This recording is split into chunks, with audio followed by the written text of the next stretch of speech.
Imagine-se a seguinte cena: trabalhar 16 horas por dia, deitar a cabeça no travesseiro exausto, recusar obstinadamente tirar um único dia de descanso e contabilizar cada centavo com uma obsessão, quase doentia. E o detalhe é que não é para ficar rico, né? Exato. Não é para comprar mansões ou ostentar luxo. Fazer tudo isso pura e simplesmente para convencer a si mesma de que a sua alma não está condenada a queimar no inferno pela eternidade. É um cenário aterrorizante se pararmos para pensar. Nossa, muito. Bem-vindos a mais um Mergulho Profundo. Hoje adentramos o episódio 5 do nosso grande projeto contínuo de desconstrução das bases do pensamento social moderno. Estou muito animado para a análise de hoje. É uma peça central. Sim, e para quem está nos acompanhando, o texto base que vai guiar a exploração minuciosa de hoje é o original em alemão. O título é Die religiösen Grundlagen der innerweltlichen Askese. Que se traduz como os fundamentos religiosos da ascese intramundana. Isso, e o que torna este capítulo específico uma engrenagem, digamos, absolutamente insubstituível na nossa série de análises. Bom, é que ele finalmente nos entrega a resposta para a pergunta do como, sabe? Nos trechos de episódios anteriores, o cenário geral do comportamento capitalista foi desenhado. Mas este texto traz a peça central do quebra-cabeça. A mecânica da coisa toda. Perfeito. Ele expõe a mecânica de como dogmas teológicos que eram extremamente áridos, espinhosos e abstratos não permaneceram trancados em bibliotecas empoeiradas. Ou restritos aos debates de clérigos, né? Exatamente. Eles sofreram uma mutação fascinante. Tornaram-se motores psicológicos violentos que, na prática, obrigaram populações inteiras a adotar uma ética de trabalho sistemática e inabalável. Então, a nossa missão central aqui é rastrear exatamente essa metamorfose. Queremos entender como a disciplina de ferro do puritanismo conseguiu escapar daquele silêncio enclausurado do mosteiro. E foi parar no barulho caótico do mercado de trabalho cotidiano. Isso. Mas, bom, por onde a gente começa a desenrolar esse fio? Para rastrear esse movimento com precisão, o ponto de partida do texto exige identificar quem carregava essa bandeira no século XVII. O autor aponta para 4 correntes principais do chamado protestantismo ascético. Que seriam quais? O calvinismo, o pietismo, o metodismo e as seitas que nasceram do braço anabatista. E é crucial notar que as fronteiras dogmáticas entre elas eram fluidas, sabe? Havia muita sobreposição. Não era uma linha rígida. Não, de jeito nenhum. O cerne do problema, no entanto, não é ler os manuais oficiais de ética dessas igrejas como se fossem regulamentos burocráticos. Ah, entendi. O foco real da análise recai sobre os impulsos psicológicos práticos gerados pela crença. O motor oculto da ação humana diária não era a regra escrita, mas a profunda angústia.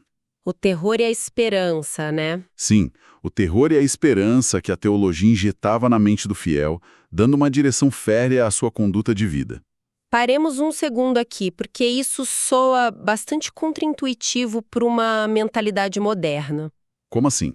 Bom, se o objetivo final é compreender ações práticas, a evolução da contabilidade, a forma de fazer negócios e a economia real das pessoas, por que gastar tanta energia dissecando teologia densa? Não faria muito mais sentido jogar os dogmas pela janela e observar apenas o comportamento prático? Olha, ignorar os dogmas é um erro analítico fatal que o texto nos proíbe de cometer. A vida prática daquelas gerações no século XVII estava absolutamente sequestrada pela ideia do além. Literalmente sequestrada. Sim, a salvação eterna era a única métrica que realmente importava no fim do dia. Sem mergulhar na natureza do terror gerado por dogmas tão impositivos, a rotina de trabalho exaustiva parece loucura. Fica parecendo um teatro do absurdo, né? Uma loucura inexplicável. Exatamente. Os debates teológicos daquela época não eram abstrações acadêmicas de Torre de Marfim, para filósofos debaterem com uma xícara de chá. Eram questões literais de vida ou morte eterna. Morte eterna, isso. Questões que martelavam a mente daquelas pessoas desde o momento em que acordavam até a hora em que iam dormir. É aqui que o cenário fica assustador para mim. Porque ao observar a primeira grande força mencionada no texto, o calvinismo, esbarra-se imediatamente em uma doutrina que muda todo o paradigma da existência humana. A temida predestinação. Sim, a predestinação. Como o texto aborda isso? O texto classifica essa doutrina fundamental do calvinismo como o decretum horribile, ou seja, o decreto terrível. Decreto terrível, o nome já diz tudo. Pois é. A premissa instaurada por João Calvino é brutal e inflexível na sua lógica. Deus, em sua majestade completamente insondável, já decidiu, através de um decreto estabelecido antes mesmo da criação do universo, quem está destinado à vida eterna. E quem está irrevogavelmente condenado à morte eterna. Exato. E a parte que esmaga a psique humana. O mérito não tem peso absolutamente nenhum. Nossa, Nenhuma doação generosa para a caridade, nenhuma. nenhuma reza fervorosa, nenhuma lágrima de arrependimento profundo altera sequer uma vírgula desse decreto. O que deve gerar uma angústia terrível. A consequência interna para o fiel só pode ser uma solidão interior inaudita e avassaladora. É o isolamento absoluto. A verdadeira igreja invisível dos eleitos avança em isolamento total, pois nenhum ser humano na Terra pode interceder. Ninguém pode estender a mão para alterar o destino do indivíduo. E a solidão consegue ficar ainda mais isoladora por conta de um conceito central que varre do mapa qualquer possível rede de segurança espiritual, né? Sim, trata-se do gigantesco processo histórico detalhado no texto como Entzaudelung der Welt. O desencantamento do mundo. Perfeitamente. Estamos falando da eliminação sistemática e impiedosa de todos os meios mágicos sacramentais de salvação.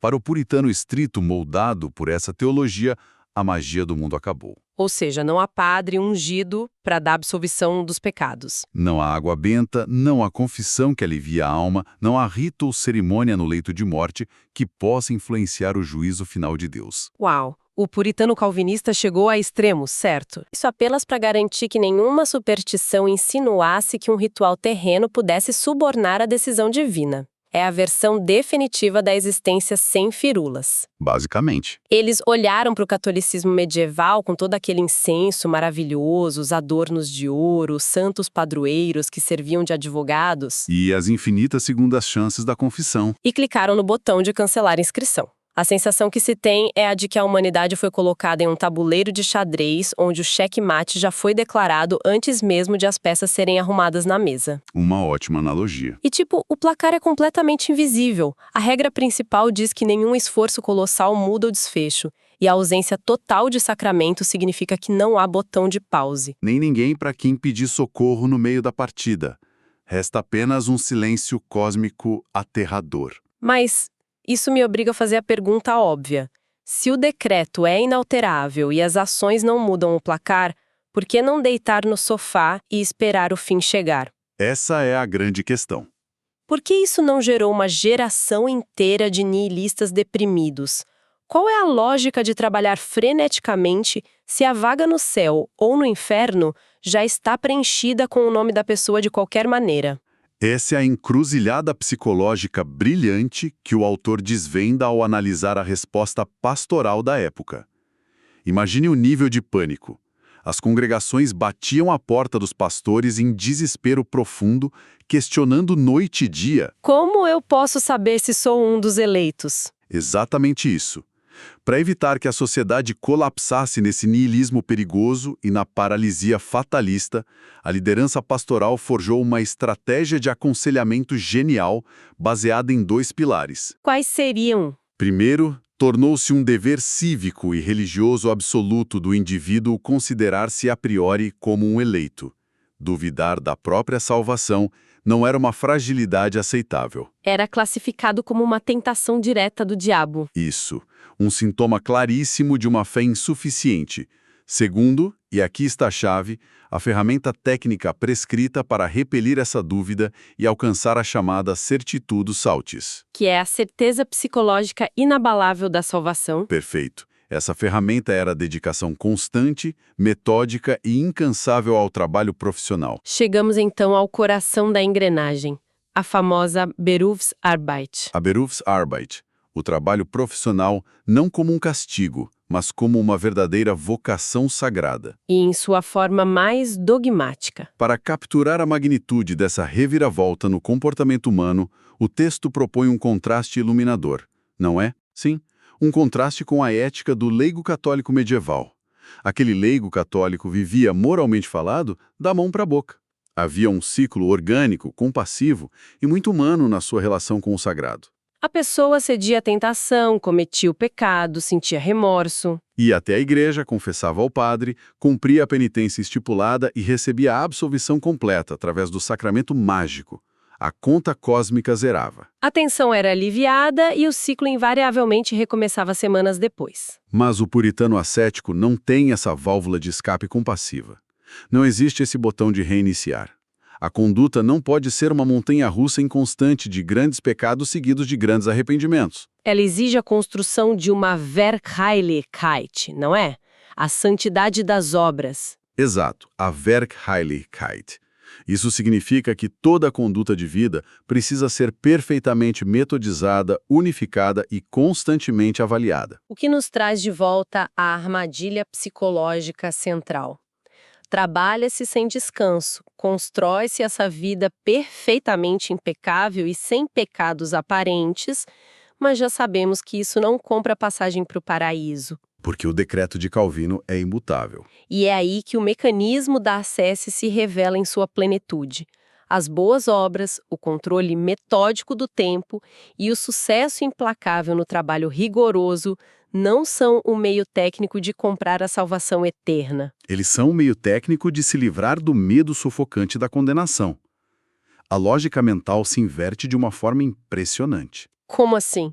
Como a graça de Deus não pode ser perdida por um verdadeiro eleito, se uma pessoa é capaz de manter, ano após ano, uma vida perfeitamente regrada, produtiva, sem jamais ceder às tentações da carne, Ou da preguiça, ou do desperdício de tempo? sim, isso só pode ser um sintoma inequívoco.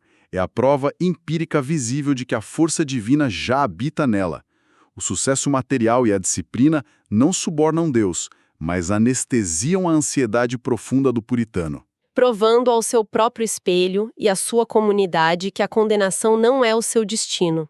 O trabalho metódico virou, literalmente, a terapia mais exaustiva do mundo para combater a ansiedade existencial. Terapia pesada. Mas seres humanos não são máquinas calculadoras de angústia operando no vácuo, né? Toda essa pressão fria, sistemática e solitária do calvinismo inevitavelmente levanta uma questão sobre a natureza humana. Certamente. Essa panela de pressão precisava de alguma válvula de escape emocional, não? Não houve quem tentasse suavizar essa frieza sem abrir mão da ética de trabalho tão produtiva. Houve sim. O texto indica que a história não foi feita apenas pelos calvinistas de ferro puro. O argumento transita com maestria, exatamente por essas adaptações doutrinárias nas outras correntes. Por exemplo, o pietismo, Isso, o pietismo. que encontrou terreno fértil na Alemanha e na Holanda sob a liderança de figuras como Spener, Frank e Zinzendorf. Vemos uma tentativa clara de criar refúgios afetivos. Os pietistas começaram a organizar os famosos conventículos, Que funcionavam como igrejinhos dentro da igreja. reunindo apenas os fiéis mais ardentes. Eles não abandonaram a exigência do controle metódico da vida secular, mas eles injetaram uma dose formidável de emoção no processo. Buscando uma união mística, quente e sensível com Deus ainda nesta vida terrena. Sim, essa valorização profunda do sentimento conseguiu, em vários momentos históricos, amolecer a carapaça rígida e até um pouco arrogante do calvinista puro. Substituindo parte daquela autoconfiança de aço por uma postura de maior contrição e humildade. No entanto, na esfera prática e profissional, o comando permanecia inalterado. A vida de rigor extremo no trabalho continuava sendo a métrica diária para comprovar essa regeneração espiritual contínua. E o metodismo, que se expandiu vastamente no ambiente anglo-saxão sob a batuta de John Wesley. O próprio nome já entrega uma obsessão pela estrutura. O metodismo seguiu uma trilha de reação emocional que compartilha raízes com o pietismo, mas com contornos próprios. A grande ênfase inicial de Wesley repousava na experiência da conversão. frequentemente precedida por um combate de arrependimento agoniante. Visceral mesmo, que culminava na certeza emocional súbita da graça. Mas a inovação dogmática aqui é que a catarse emocional da salvação não concedia um passe livre para o relaxamento moral. Muito pelo contrário. Muito pelo contrário. Após sentir a graça de forma tão explosiva, o fiel metodista era dogmaticamente cobrado a provar sua perfeição recém-adquirida através de uma vida estritamente, implacavelmente metódica. E completamente livre de pecados conscientes. A certeza emocional abria a porta da salvação, mas o rigor sistemático era o que mantinha as paredes da casa em pé. Uma excelente forma de colocar. Entrando agora em um território ainda mais radical, onde se encaixam grupos como as seitas anabatistas. O texto dedica um espaço vital aos batistas, menonitas e quáqueres. E há algo estruturalmente muito peculiar na forma como eles interagiam com o poder. As seitas oferecem uma das chaves mais surpreendentes para entender a transição da religião para a economia moderna pura. Diferente das igrejas estatais que abraçavam populações inteiras, elas operavam sobre o conceito exclusivo da igreja de crentes. O que isso significa na prática? Significa que formavam comunidades estritas compostas apenas por adultos confessos e voluntariamente renascidos. Eles não dependiam da letra morta dos dogmas do Estado, mas eram guiados por uma revelação contínua e silenciosa. A reverenciada luz interior que falava a consciência de cada indivíduo. Exato.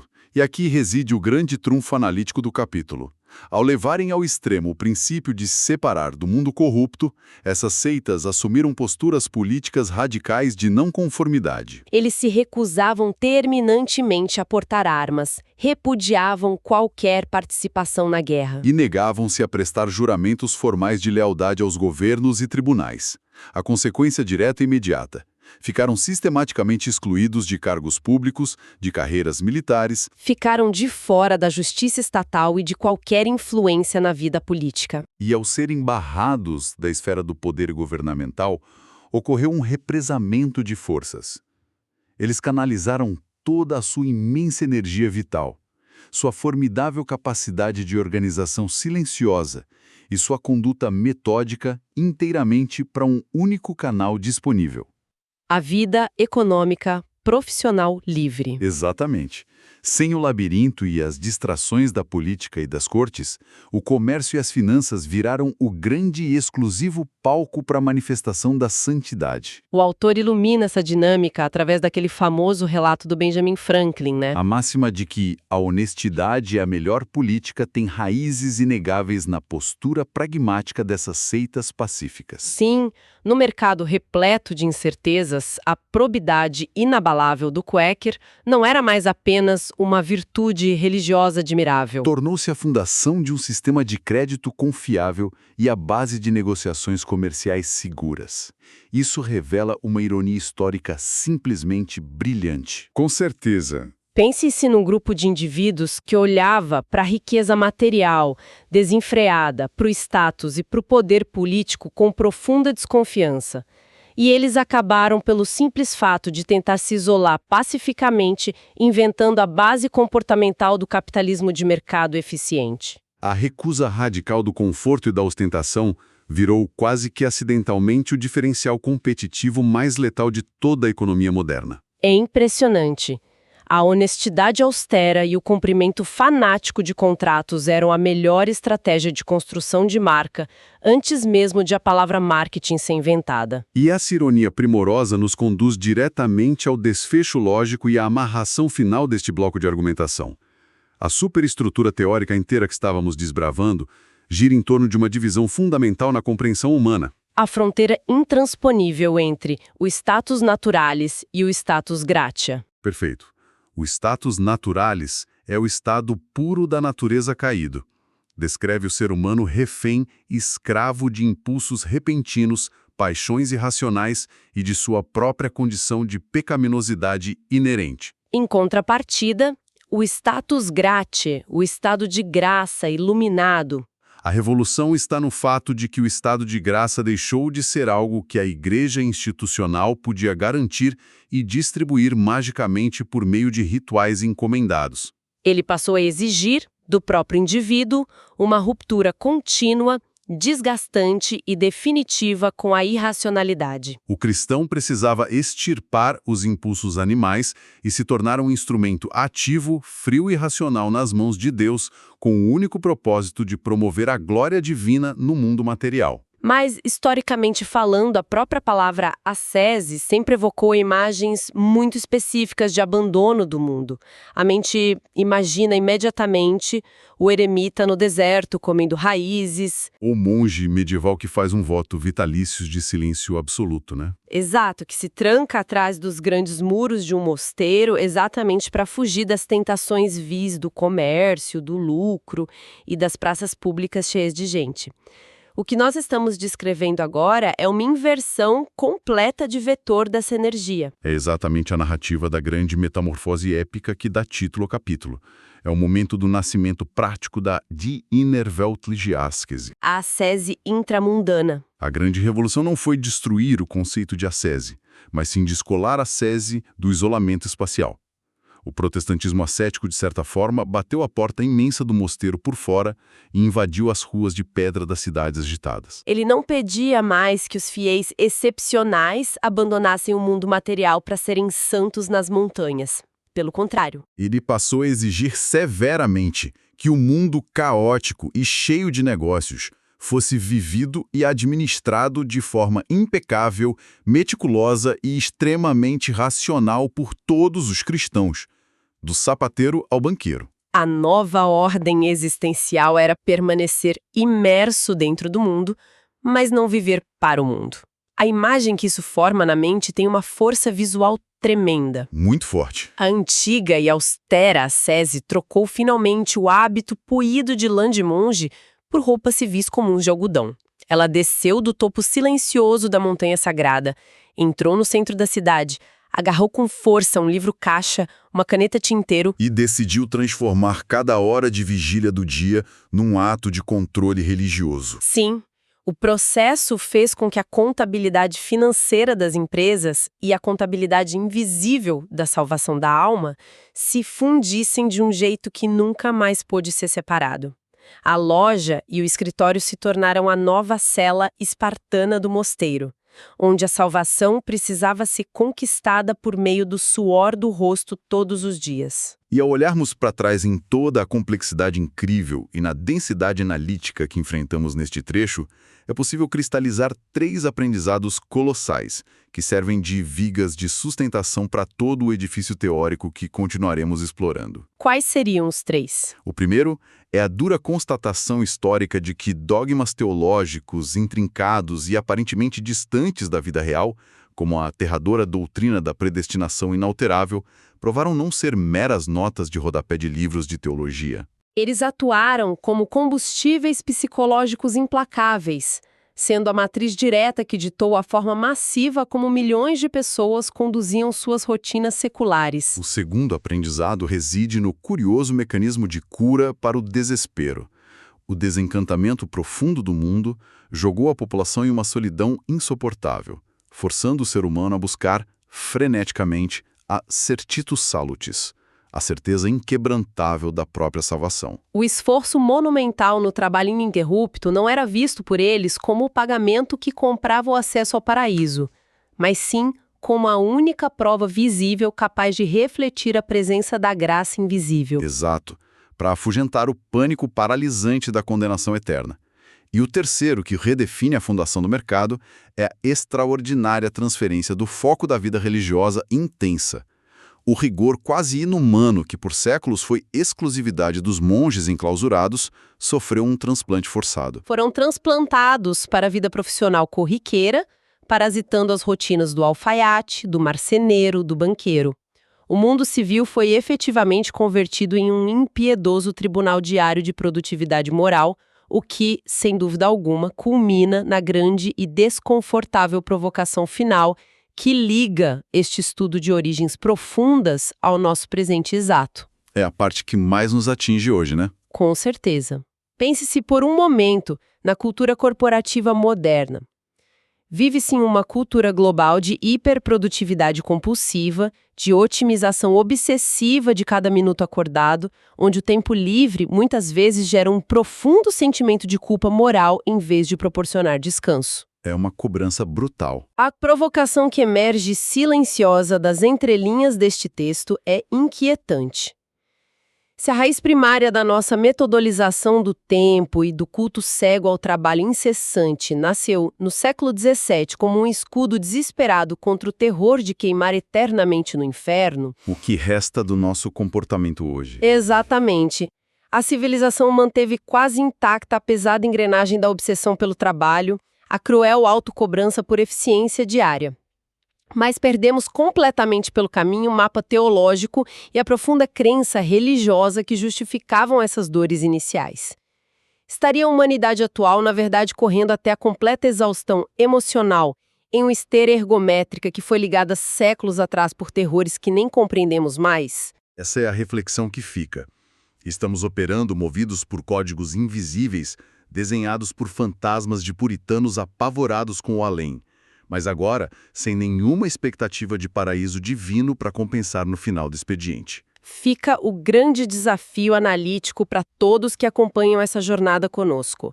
Que observem as suas próprias planilhas, as suas agendas hiperlotadas, a pressão constante pelo rendimento máximo, tudo sob a luz crua dessa ótica histórica assustadora.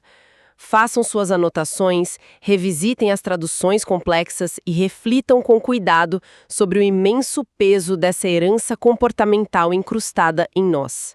A compreensão profunda desses conceitos será nossa base daqui para frente. E a expectativa intelectual só aumenta, porque encerramos o trecho fascinante de hoje já com os motores preparados para o próximo embate.